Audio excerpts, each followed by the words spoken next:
Good afternoon, everyone. Thank you for joining us. Give us a few seconds. I'm going to go ahead and share my screen and do a quick intro, and then we will dive into the content. GB has a really great topic today that I think will probably interest us all. I'm definitely interested. So give me 1 second and I will get us started.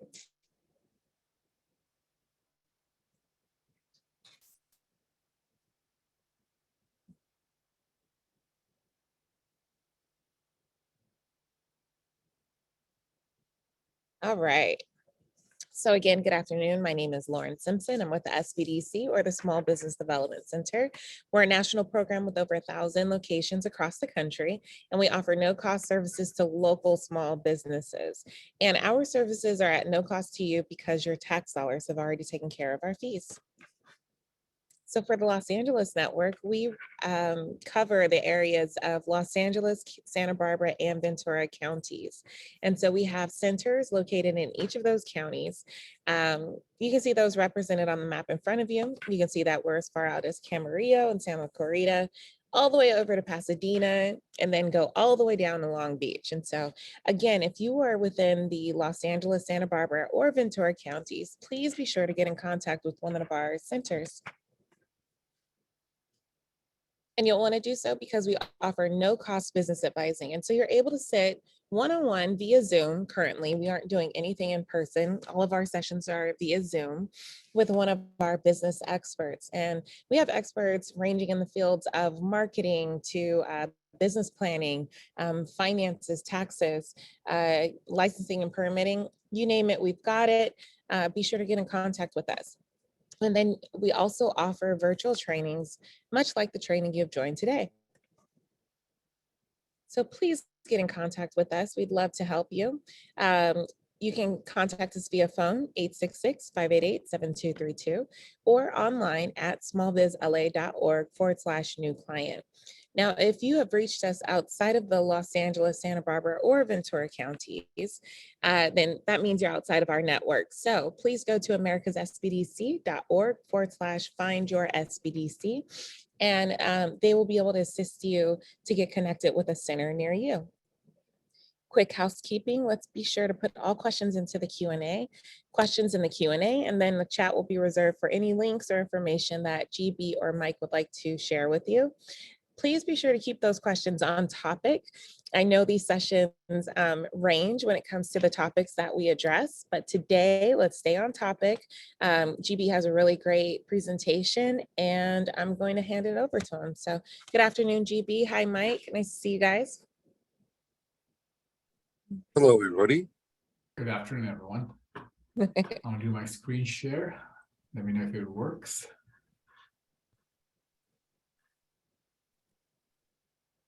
I can see it, GB. Can you see my screen? Perfect.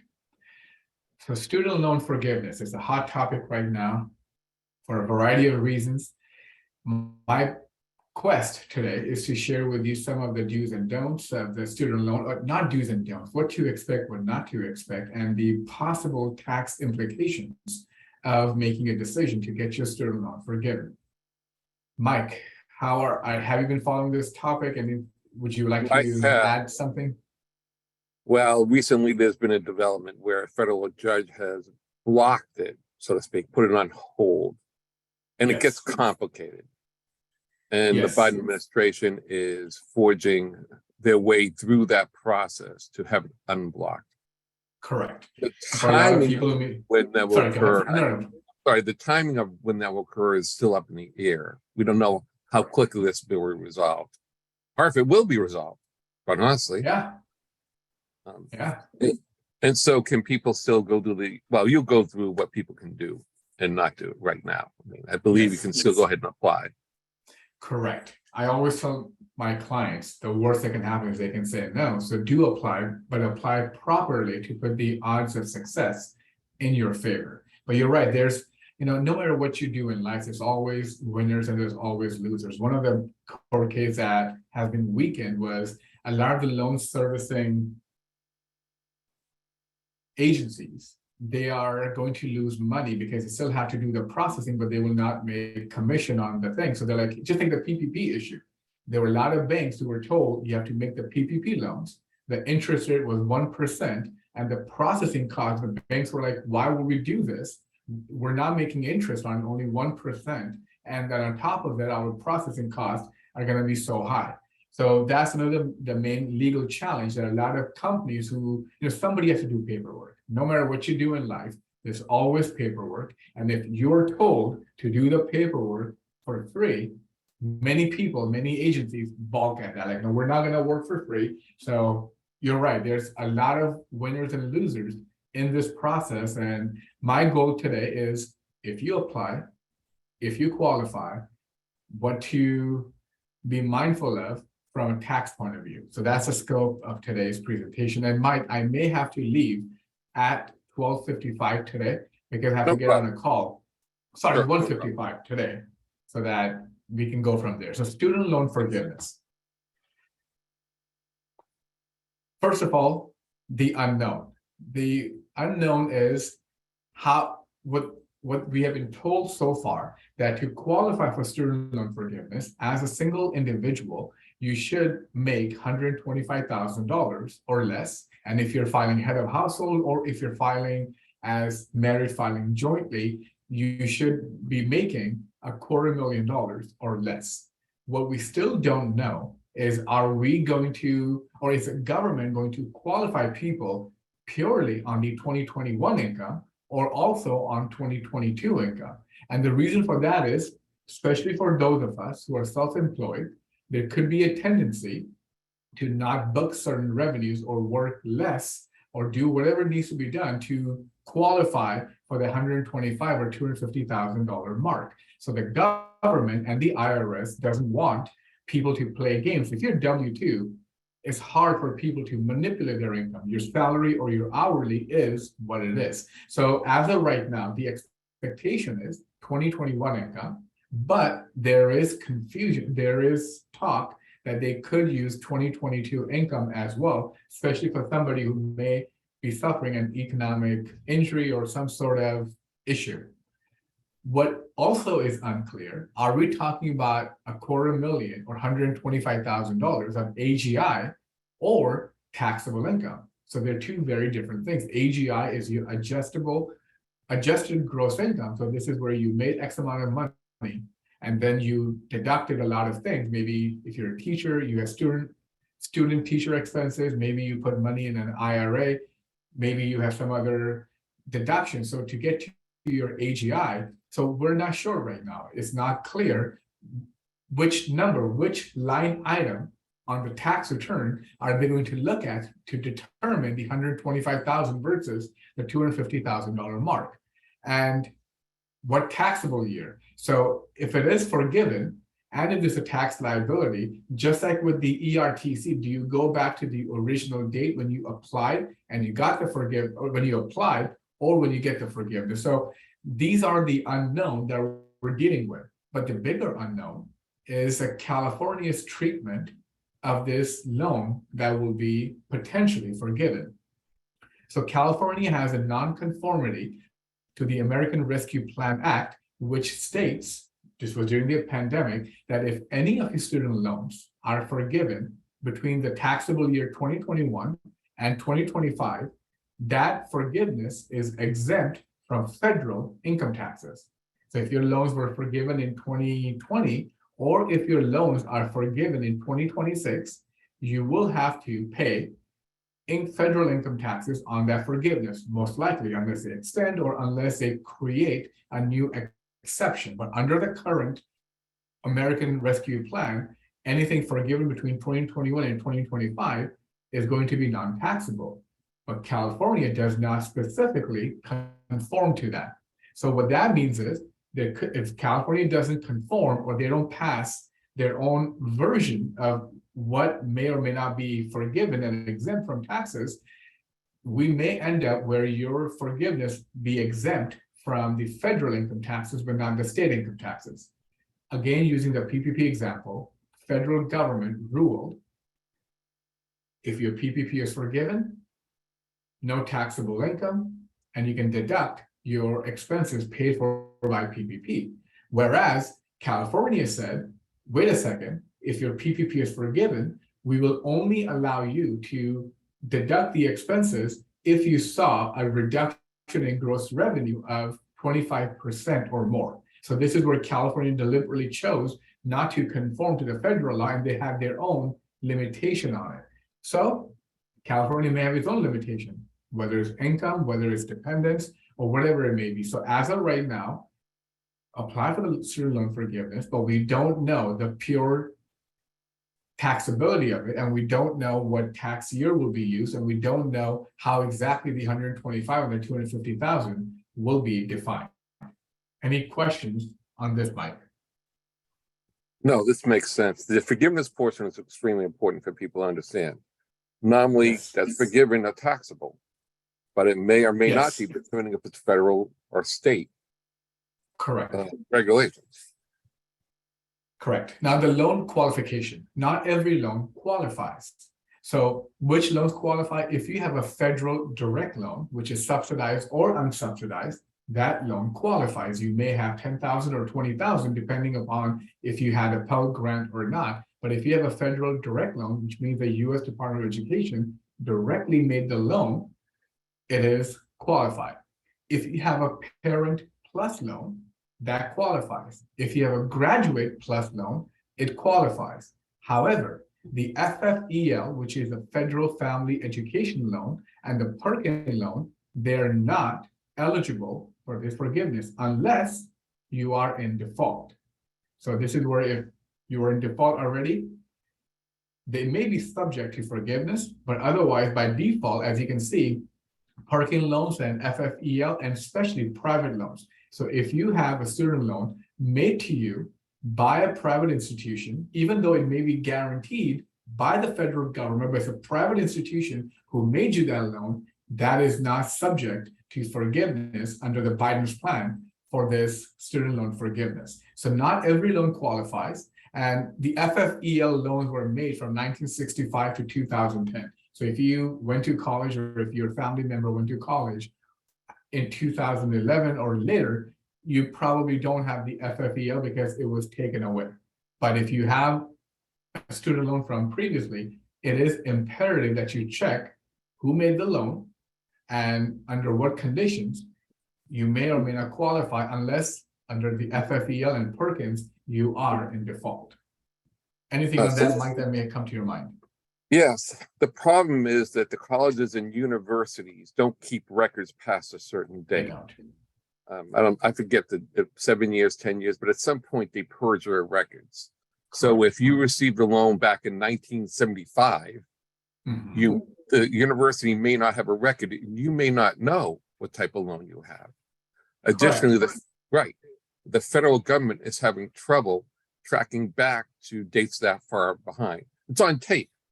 They have to bring out the Correct. magnetic tapes, inserts Correct. to it, and those tapes Yeah. are degrading. Correct. So this is a difficult situation for the federal government to figure out. Correct. They have the records. Go Yeah. ahead.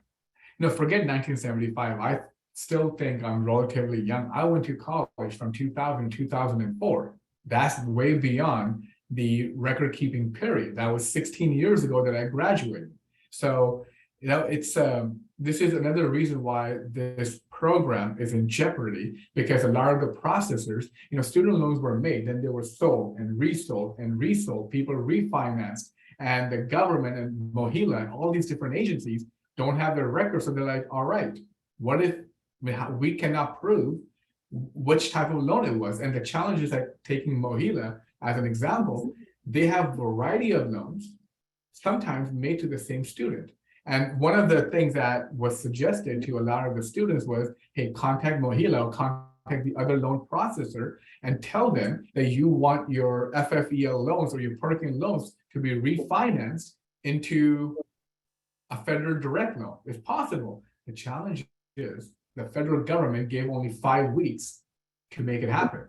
Well, again, lack of record keeping, lack of documentation by students, by the loan servicing agencies, because some loans are 20 years old from 2002. They're like, we cannot do all of this in 5 weeks. So you're putting an undue burden. It's like your boss telling you to do something within 2 hours that will take you 3 days minimum.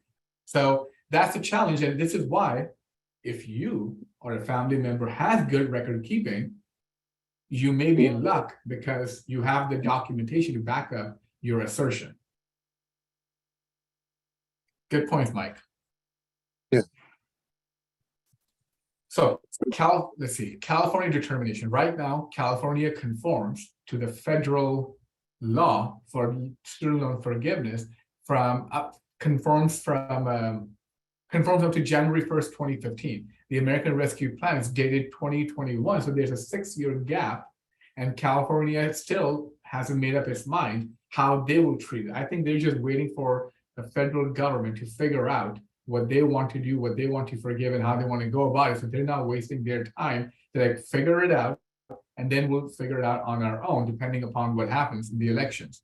But the US Department of Education, they are the ones, depending upon how they code each loan, determines how the taxability will be determined on each of the loans. So each loan has its own code as determined by the US Department of Education, and they will use those codes to determine if a loan is forgiven or not, and if it is forgiven, when was it made, when was it forgiven, and California is going to have to do its own code selection to say, all right, from the US Department of Education, these codes they have selected, of these, do we conform to all of these or just a few things? So just like some of you may have experience or may know about medical code billing, it's very similar.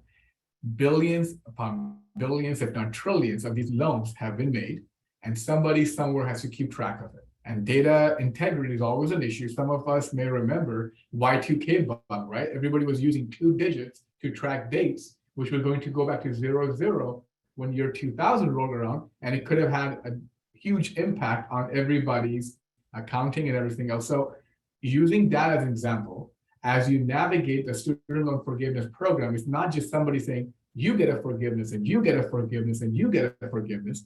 It's all codified. And the California government, the IRS, the Congress, and the loan processors, they rely on the US Department of Education's coding and the documentation of the coding to determine who gets a forgiveness and what is the tax impact of that forgiveness. A lot of people don't know. US Department of Education has nothing or has almost nothing to do with education. Their whole thing is, for the most part, loans, because education standards are set by each state independently. Now, if a state is failing, the US Department of Education may take over until the state gets its act together. Their job is mostly to dole out US student loans. They don't set education standards. They make recommendations that, just like I'm making recommendations to you. So a lot is riding on US Department of Education's coding from decades past to determine this eligibility. So this is why, as you go through the process, you may have to bear some patience while the agencies and the bureaucracy figure out the paperwork. Does that make sense, Mike? Yeah, it makes perfect sense. Cool. The Department of Education is a huge bureaucracy that is mostly focused on what you discussed. Exactly. A lot of people think they set the education standards. They do not. They have nothing to do with education. Education standards are set by individual school districts. Exactly. With the recommendation of the state. So right. Let's hope they can figure it out. Let's hope they have less degrading tape and they have enough documentation to figure it out, but time will tell. And this is one of the reasons why lawsuits are happening. Of course, there's some political bent to it, but mostly it's people saying, hey, don't look to me, and you're causing too much workload for me, and you are causing undue stress for my employees because y'all got to figure it out. Don't look to me to help you with this. At the end of the day, it's somebody's workload, some employee griping or complaining to their boss, hey boss, I didn't sign up for this. I signed up to collect payments and to work with students who cannot pay.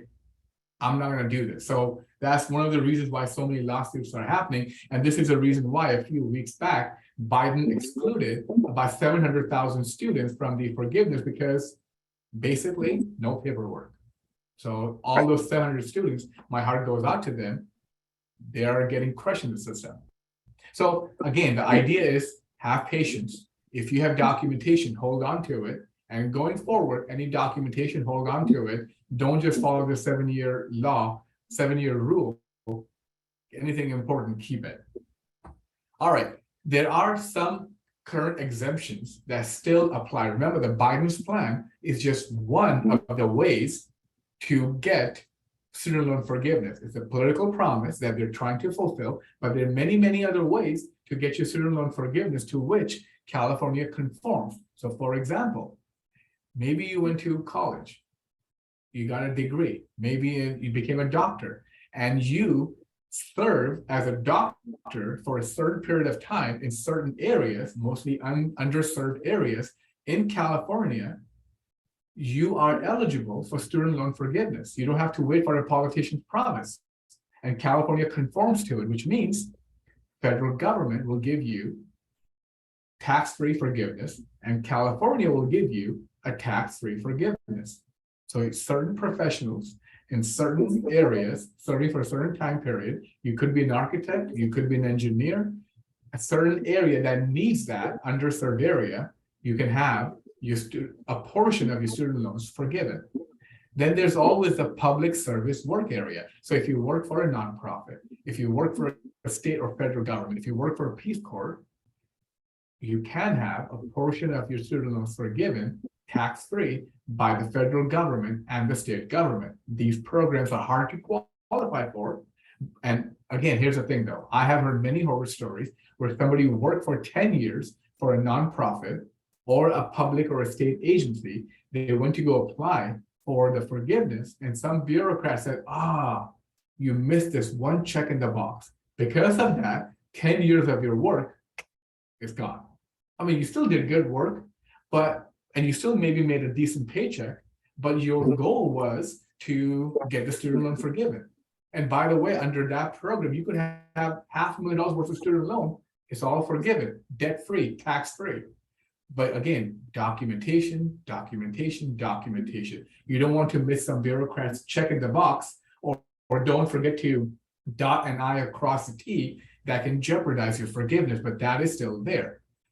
Then there are some programs, such as the National Health Service Corps, where as long as you're doing some work with them or you have certain qualifications, they will make student loan payments for you for that time period.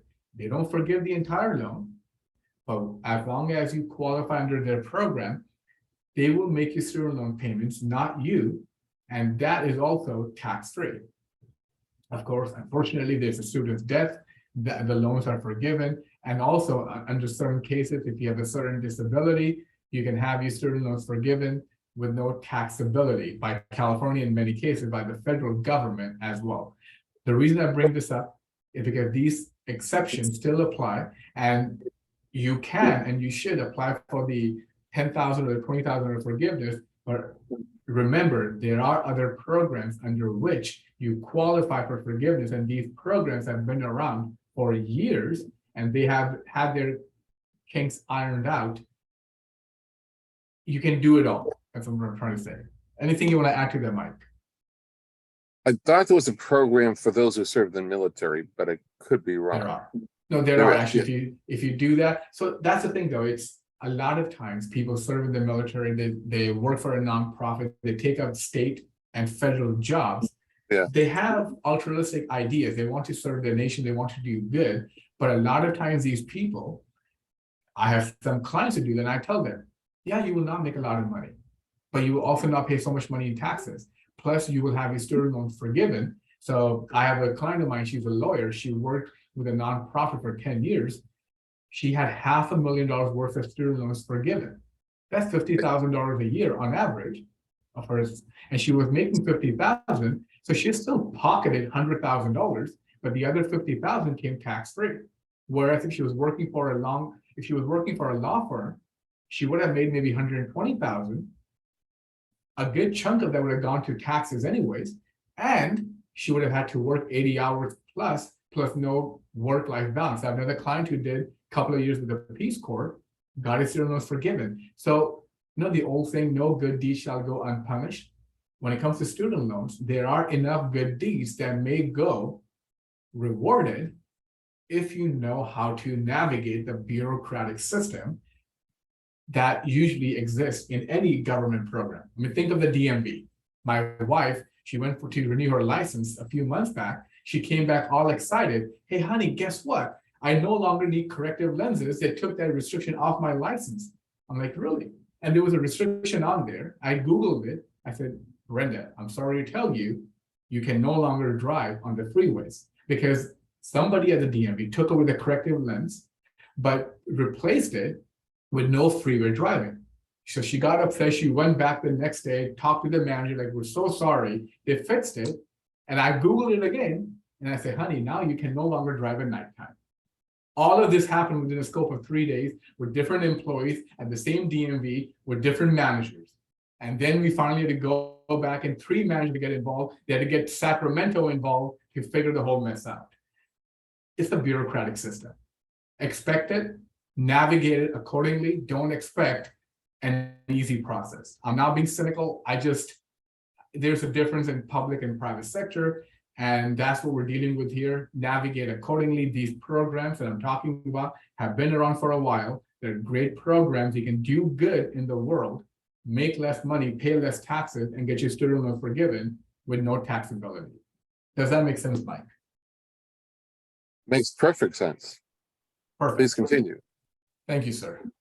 So some more other exceptions. If you have some student loan forgiveness, because it is income-based forgiveness, chances are, not always, but chances are that is also tax-free. So you make income-based payments, and then after a while, your student loan is forgiven. That sometimes it is taxable, sometimes it's not. So check out which income-based forgiveness you're going after.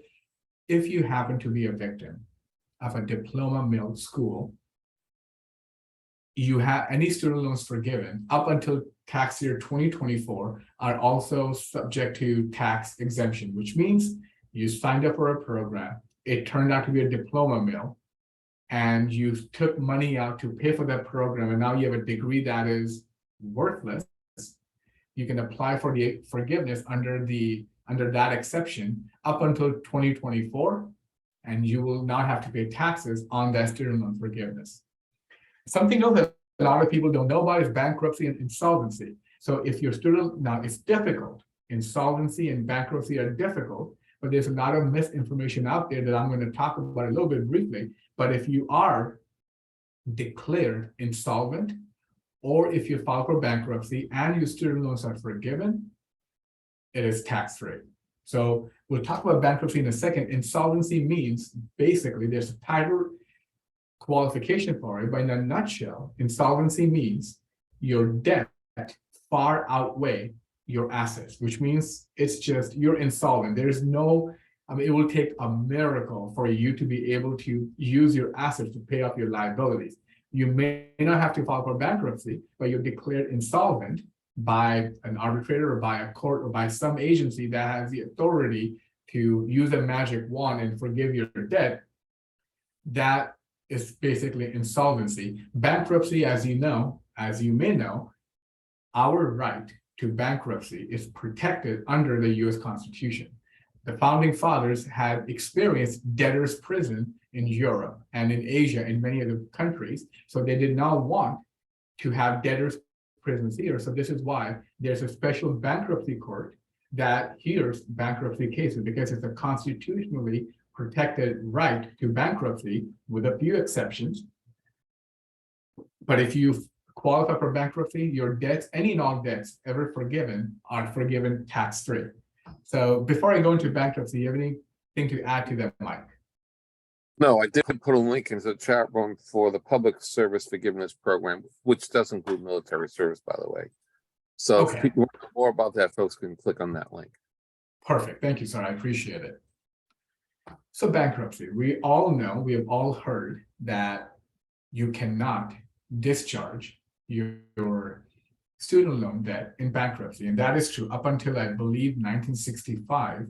It used to be that you could discharge. And then in 1998, they made it even harder to discharge debts in bankruptcy. And in 2015, it became, or 2005, I believe, it became even more difficult. And the idea behind that is students, colleges and banks were concerned that students may use college as a 4-year party thing and borrow money and then get a degree or not get a degree and they just file for bankruptcy and they have no recourse to it.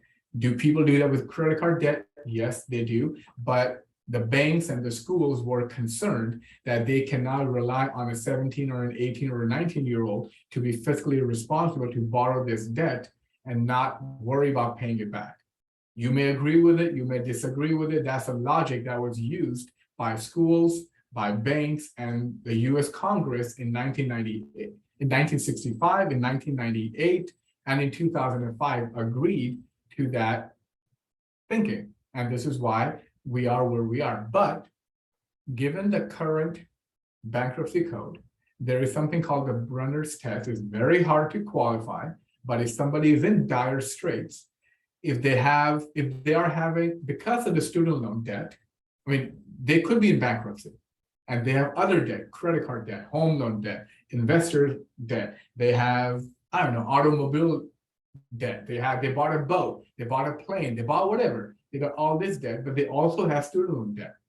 And the bankruptcy court will discharge all of your other debts, including your tax bills. Many tax bills there are qualifications, but many tax bills can also be discharged in the bankruptcy proceeding.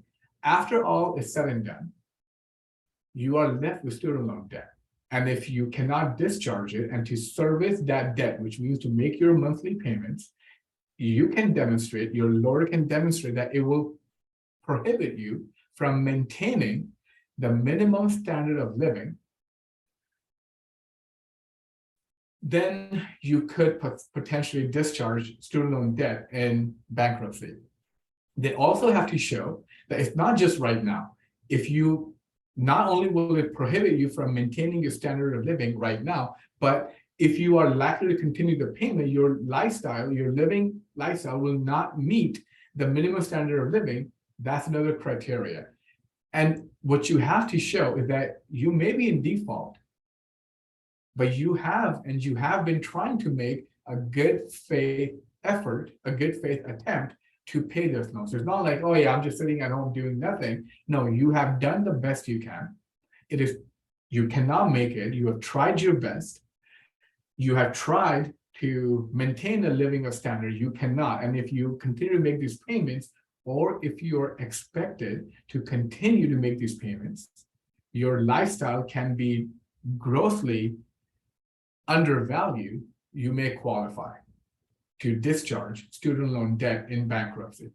But it's a very hard test to meet, and it requires a lot of attributes. For example, what is your age? If you're 21, it may be harder than somebody who's maybe 61. So age factors in. Your income. If you have a law degree, it's hard. But if you just have a degree from a diploma mill, or you have a degree in sociology, they look at that stuff. What type of an income are you generating, or what type of income can you generate if you apply yourself? You have a college degree, you have a doctorate degree, you have an engineering degree. Why? Why is it that you cannot pay back this debt that you borrowed to get this degree? Also, they look at your health factors. Do you have a disability or not? Are you having health issues? Maybe you have a degree, but God forbid you have cancer or something. So they look at many other things. So it's not just an easy case to be made, but they look at the attributes and the person and the potential to figure out, all right, you know what? This person made a good faith effort. They're not just trying to abscond their responsibility. It would be unconscionable for this person to be left with their student loan debt. So you know what? We're going to make an exception and discharge the student loan debt in bankruptcy. Mike, have you ever come across anybody trying to qualify under the Brenner's test? No, I Have haven't. you heard of Because anyone? no, it's so difficult to qualify. Yes. Yes. It's if you're a warehouse worker and you have a graduate degree, the question might be, why are you working in the warehouse? Right? Correct. Because you have sufficient education to move well beyond the warehouse. This is now, if you don't have that ability to move beyond the warehouse for like health reasons, That's a different story. Correct. But this is a Exactly. very difficult It is. hurdle to jump over. Exactly. So, And then we'll work because with you. again, There's income repayment plans. There's all sorts of correct. ways to work with the government or private lenders for these issues. Correct. And it's the psychology behind it, because the psychology in many countries, including this, is if somebody grows up in poverty, their ticket to upper income is usually education. And from there, it's real estate and stocks and bonds and business ownership. So the idea is right. Like if somebody has a college degree, and if they're not using it, why? You can't just say, I have clients. I have another client who just quit her law practice because she said, I just don't like, this is not what I signed up for. I'm working 80 hours a week. I want to start a family. Those are all great, noble values. The Congress and the banks say, well, too bad. You don't have to work at a white shoe law firm. You can work at a small one. You can work at guess what? Go work at a nonprofit. Do that for 10 years. Do some good and we'll give you forgiveness. So, again, you may agree or may disagree with the logic, but that's the logic that the Congress, the banks, and the schools subscribe to, that if you have a degree or if you attempted to get a degree, why did you not finish? Why did you not finish the degree? So there are a lot of things that can come into play, but Mike, you're right. It's very hard to qualify with somebody who really is down on their luck. They could use a Brenner's test to get out of the student loan debt. And this is where I bring it up, because what we hear in media usually is always, you can never discharge student loan debt in bankruptcy. You can. It's an extremely hard hurdle. But this is why there are many other programs, the professional work, the public server work, the loan payment. Don't go kill yourself, please. So that's not an option I'm giving you. So, but there are, the income-based forgiveness that Mike talked about. There are options out there while you wait for the current administration, the Congress, and the courts to figure out Biden's student debt forgiveness. There's always somebody has something to lose, and that's what we're facing right now. So I think that's my presentation. I'm open to any questions. I'm open to anything that you may want to add, Mike. But that's my presentation in a nutshell. Somebody always has to pay the bill, right? Yes. There's an economic impact to this. It's not like the bill goes away. The bill isn't just wiped out. The U.S. Treasury has to pay for this. The U.S. taxpayer has to. Nothing's ever free. So consider this. Taxes may go up. This adds to the deficit. Correct. By, I think, billions. Do you know the number? I think it's billions of dollars. It is billions. I don't know the exact number because, again, they're contending with it. And this is why you're right. Everybody has a different work ethic. Everybody has a different value system. Everybody is sometimes sold on a dream, and then it becomes a nightmare. This is why I always tell my clients, there is hope. If you don't like what you're doing, use it for something good. There's always, you can do some good in an undeserved area, but it's true. It's whether you like it or not, somebody has to pay, because somebody has to pay all these professors making six figures. Somebody has to pay, I have clients who work for USC, their kids go to college for free. There's always a cost. And the thing is, at the end of the day, what ends up happening also is colleges, they keep on increasing their rate. 20 years ago, college used to be cheaper. Why? Supply and demand. Today, I remember very clearly when the 2008 debacle happened, Verizon Wireless started requiring a bachelor's degree to sell cell phones in their stores. Prior to that, you could be a high school graduate, a high school dropout. You could work at Verizon. And I have a client, he's a high school dropout. He at the age of 21, he was making $100,000 in commission selling cell phones at Verizon Wireless. But then they started requiring a college degree. So like anything else in life, supply and demand. This is why, sometimes I encourage my clients to send their kids to vocational school, which is far cheaper. But the thing is, at the end of the day, Mike, you're right. Somebody has to pay. And whosoever has to pay, they're the ones filing the lawsuit. But there are other good programs where you can do good, get your student loan forgiven, and not have to worry about being a pawn in either politics. I don't subscribe to either one of the mindset. I try to be independent, but we end up being the pawn. So the idea, the purpose of this presentation is the taxability, the non-conformity for the California to the IRS, and the other programs available to have tax-free forgiveness for your student loan debt. And God forbid, if you are down on your luck, insolvency and bankruptcy may be the last route, but it's like Mike said, it's not easy to qualify for. So we don't have any questions in Q&A. If you do have any Okay. questions about this, please put them through. Yes, and if not, we can always end a little bit early. And we can end early. Or Mike, unless you want to talk about something, we can always do that. But I expected more questions, so I came with the presentation thinking I'll be done by 1:50. Why don't we but ask I'm this? sure- How many, Yes. put in the chat room if you've applied for it. If you've applied for this forgiveness, let's just see how many people have done it. I'd be curious to see that. You know, I see in the chat right now from Lily, are SBA loans also forgivable? As of right now, no, they're not. As of right now, the payment is about to start on those. In the future, could the Congress try to get them forgiven too? Possibly, but as of right now, Lily, they're not forgivable. Oh, So I sorry, went Mike, to you already this- answered that question. went- Sorry about that. Yeah, that's okay. I went to the site. It's studentaid.gov. I'll put this in the chat room. And you can see at the top of the screen, application is open, but debt discharge is paused. Yes, So although you can go to the site and go through a process and try to submit it, we don't know when this will go through. correct. So I'll put that link in the chat if you don't have it. Oh, look, and you actually, should- they're qualifying it now. See, individuals who made less than 125 in 2021 or 2020. So they're putting 2020 out of it. And if you file, so it's an AGI, so they're going by the AGI. So they're making progress. So it's not and based there's on a the deadline, gross income, it's based on the AGI. right? And there's a deadline, Yes. December next 31st, year. 2023. Correct. And they say they'll determine your eligibility, but as we mentioned before, they have records only going back so far and electronically, then they have to go to Correct. tape. And so this is not as simple as it may seem, Correct. okay? And this says, by the way, your loan servicer will notify you, Yeah. not the And they federal don't want government, you. Yeah. right? They don't want Okay, more so- paperwork. Right.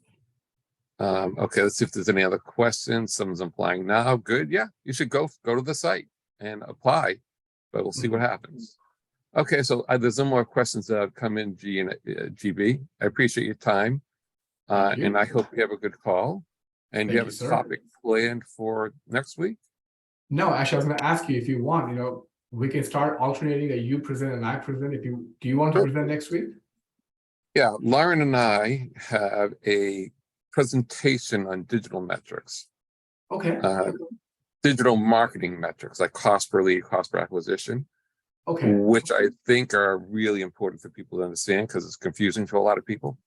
indeed. So if Lauren agrees to that, then we'll go ahead and do that presentation next week. Perfect. And then I'll present the following week. And then we'll enjoy Sounds the good. Thanksgiving. And Lauren's saying, give us a thumbs up. Awesome. Lauren loves this Perfect. topic. Okay, Perfect. great. So I'm going to wish everybody a good day. Oh, somebody wants to know if we help with the application. No, this is an individual student loan. We help with businesses. So GB was nice enough to cover it for individuals, but we're dealing with businesses. So if you have an SBA loan application, we'll help with that. Okay, I'm going to wish everybody a good day. Thank you, GB. Thank you, Lauren. Mark. Thank you, Lauren. See you next week. See you next week. Bye.